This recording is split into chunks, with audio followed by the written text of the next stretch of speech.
श्री स्वामी समर्थ. जय जय स्वामी समर्थ. प्रेम स्वामी भक्तांनो, आपण आज असा एक मंत्र श्रवण करणार आहोत. फक्त 5 मिनिटे वेळ द्या. हा मंत्र ऐकण्यापूर्वी एक गोष्ट मनात ठेवा. हा मंत्र फक्त आवाज नाही, हा दत्तगुरूंचा प्रकाश आहे. जेव्हा तुम्ही हा मंत्र पूर्णपणे शेवटपर्यंत ऐकता, तेव्हा तुमचं मन कितीही जड असो किंवा अडथळे कितीही असो, तरीही गुरुकृपा तुम्हाला स्वतःला तुमच्या संकटांपासून दूर करते. म्हणून एक विनंती आहे, हा दिव्य मंत्र शेवटपर्यंत ऐका आणि जर मनाला शांतता जाणवली तर नक्कीच आपल्या गुरूंच्या नावाने सबस्क्राईब करा. हा मंत्र ऐकला की मनात जे अनामिक ताण, भीती, गोंधळ असतो तो हळूहळू निघून जातो. गुरु कृपेने काय करायचं, कुठं जायचं, कोणता निर्णय बरोबर, हे सर्व प्रश्न हळू शांत होतात. विचार स्वच्छ, स्थिर आणि शुद्ध होतात. दत्तगुरूंच्या दिगंबर रूपाची ऊर्जा तुमच्या आजूबाजूला अदृश्य कवचासारखी पसरते. त्यामुळे जीवनातील संकटे तुम्हाला स्पर्श करण्याआधीच दूर होतात. मन जड असेल तर हा मंत्र तुमचं मन हलकं करतो.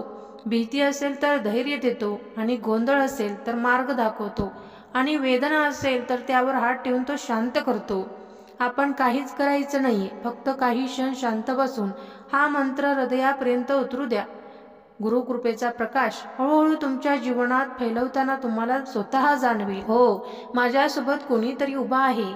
चला तर मग या मंत्राची अनुभूती तुम्हाला घ्यायची असेल तर हा मंत्र शेवटपर्यंत स्किप न करता ऐका. या चॅनलवरती नवीन असाल तर चॅनलला लाईक, सबस्क्राईब आणि कमेंटमध्ये श्री स्वामी समर्थ, श्री गुरुदेव दत्त असे लिहा. ओम दिगंबराय विद्महे जटाधराय धीमहि तन्नो दत्त प्रचोदयात्. ओम दिगंबराय विद्महे जटाधराय धीमहि तन्नो दत्त प्रचोदयात्. ओम दिगंबराय विद्महे जटाधराय धीमहि तन्नो दत्त प्रचोदयात्. ओम दिगंबराय विद्महे जटाधराय धीमहि तन्नो दत्त प्रचोदयात्.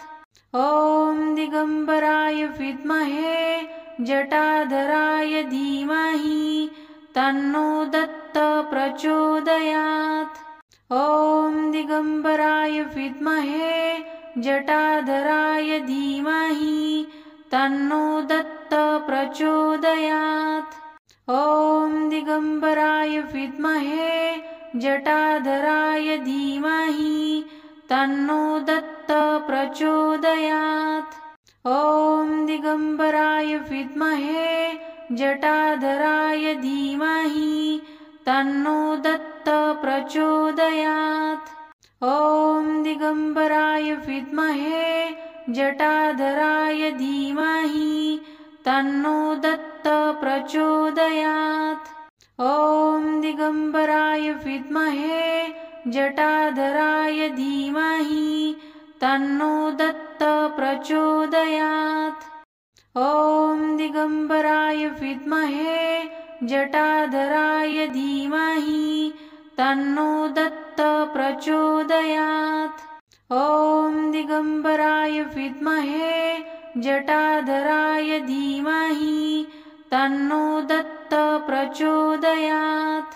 ओम दिगंबराय विद्महे जटाधराय धीमहि तन्नो दत्त प्रचोदयात्. ओम दिगंबराय विद्महे जटाधराय धीमहि तन्नो दत्त प्रचोदयात्. ओम दिगंबराय विद्महे जटाधराय धीमहि तन्नो दत्त प्रचोदयात्. ओम दिगंबराय विद्महे जटाधराय धीमहि तन्नो दत्त प्रचोदयात्.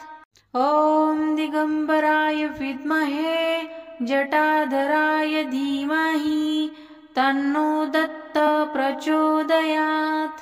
ओम दिगंबराय विद्महे जटाधराय धीमहि तन्नो दत्त प्रचोदयात्. ओम दिगंबराय विद्महे जटाधराय धीमहि तन्नो दत्त प्रचोदयात्।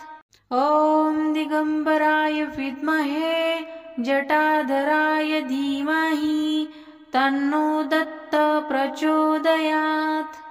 ॐ दिगम्बराय विद्महे जटाधराय धीमहि तन्नो दत्त प्रचोदयात्। ॐ दिगम्बराय विद्महे जटाधराय धीमहि तन्नो दत्त प्रचोदयात्। ॐ दिगम्बराय विद्महे जटाधराय धीमहि तन्नो दत्त प्रचोदयात्।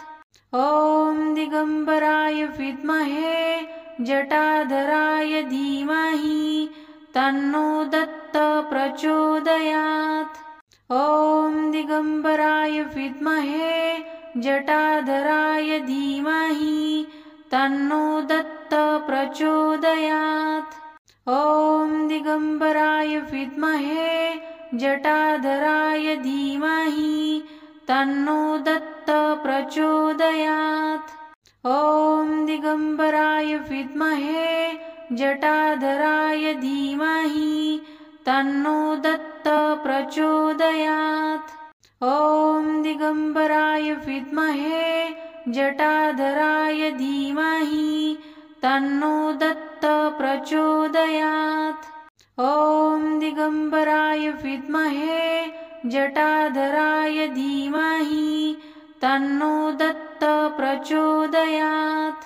ॐ दिगम्बराय विद्महे जटाधराय धीमहि तन्नो दत्त प्रचोदयात्।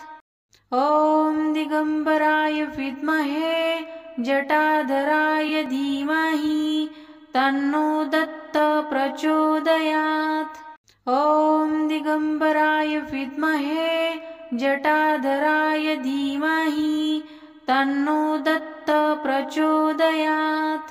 ॐ दिगम्बराय विद्महे जटाधराय धीमहि तन्नो दत्त प्रचोदयात्। ॐ दिगम्बराय विद्महे जटाधराय धीमहि तन्नो दत्त प्रचोदयात्। ॐ दिगम्बराय विद्महे जटाधराय धीमहि तन्नो दत्त प्रचोदयात्। ॐ दिगम्बराय विद्महे जटाधराय धीमहि तन्नो दत्त प्रचोदयात्। ॐ दिगम्बराय विद्महे जटाधराय धीमहि तन्नो दत्त प्रचोदयात्। ॐ दिगम्बराय विद्महे जटाधराय धीमहि तन्नो दत्त प्रचोदयात्। ॐ दिगम्बराय विद्महे जटाधराय धीमहि तन्नो दत्त प्रचोदयात्। ॐ दिगम्बराय विद्महे जटाधराय धीमहि तन्नो दत्त प्रचोदयात्। ॐ दिगम्बराय विद्महे जटाधराय धीमहि तन्नो दत्त प्रचोदयात्। ॐ दिगम्बराय विद्महे जटाधराय धीमहि तन्नो दत्त प्रचोदयात्।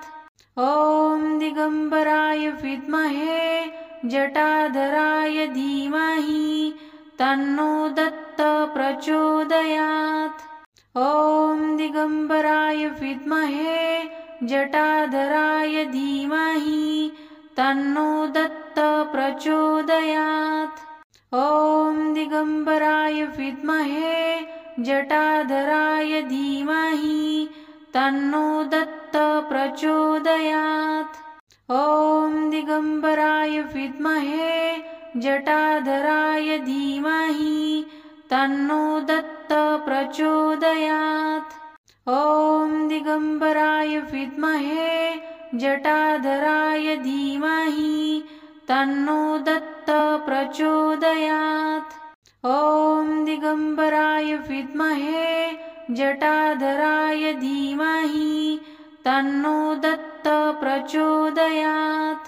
ॐ दिगम्बराय विद्महे जटाधराय धीमहि तन्नो दत्त प्रचोदयात्। ॐ दिगम्बराय विद्महे जटाधराय धीमहि तन्नो दत्त प्रचोदयात्। ॐ दिगम्बराय विद्महे जटाधराय धीमहि तन्नो दत्त प्रचोदयात्। ॐ दिगम्बराय विद्महे जटाधराय धीमहि तन्नो दत्त प्रचोदयात्। ॐ दिगम्बराय विद्महे जटाधराय धीमहि तन्नो दत्त प्रचोदयात्। ॐ दिगम्बराय विद्महे जटाधराय धीमहि तन्नो दत्त प्रचोदयात्। ॐ दिगम्बराय विद्महे जटाधराय धीमहि तन्नो दत्त प्रचोदयात्। ॐ दिगम्बराय विद्महे जटाधराय धीमहि तन्नो दत्त प्रचोदयात्। ॐ दिगम्बराय विद्महे जटाधराय धीमहि तन्नो दत्त प्रचोदयात्। ॐ दिगम्बराय विद्महे जटाधराय धीमहि तन्नो दत्त प्रचोदयात्। ॐ दिगम्बराय विद्महे जटाधराय धीमहि तन्नो दत्त प्रचोदयात्। ॐ दिगम्बराय विद्महे जटाधराय धीमहि तन्नो दत्त प्रचोदयात्। ॐ दिगम्बराय विद्महे जटाधराय धीमहि तन्नो दत्त प्रचोदयात्। ॐ दिगम्बराय विद्महे जटाधराय धीमहि तन्नो दत्त प्रचोदयात्। ॐ दिगम्बराय विद्महे जटाधराय धीमहि तन्नो दत्त प्रचोदयात्।